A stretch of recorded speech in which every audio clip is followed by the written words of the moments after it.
বিশ্ববিদ্যালয় কেন্দ্রীয় ছাত্র সংসদ ডাকসু নির্বাচনে সেনা মোতায়েনের বিষয়ে অবস্থান স্পষ্ট করেছেন প্রধান রিটার্নিং কর্মকর্তা অধ্যাপক মোহাম্মদ জসিম উদ্দিন।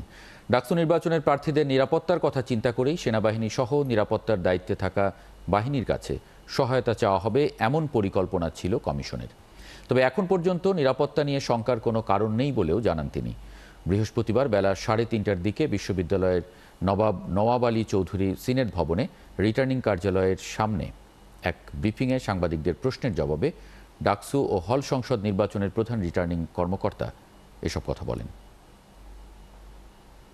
যদি প্রয়োজন হয় আমরা 3 স্তরের নিরাপত্তা, ইভেন ভোট গণনার সময়ও যদি প্রয়োজন হয়, প্রয়োজনে আমরা করণ করে রাখতে পারি। এটা হচ্ছে নিরাপত্তার সাথে আমাদের বলা। অফিসিয়াল ইস্যুগুলো নির্বাচন কমিশন বিশ্ববিদ্যালয়কে লিখবে, আমাদের এই নিরাপত্তার ইস্যুতে আমাদের এই সাহায্য লাগবে, তখন সেটা হবে। সেনাবাহিনীর সাথে যোগাযোগ করার আমাদের দরকার নাই। তো এখন তারা তো অলরেডি স্ট্রাইকিং ফোর্স হিসাবে কাজ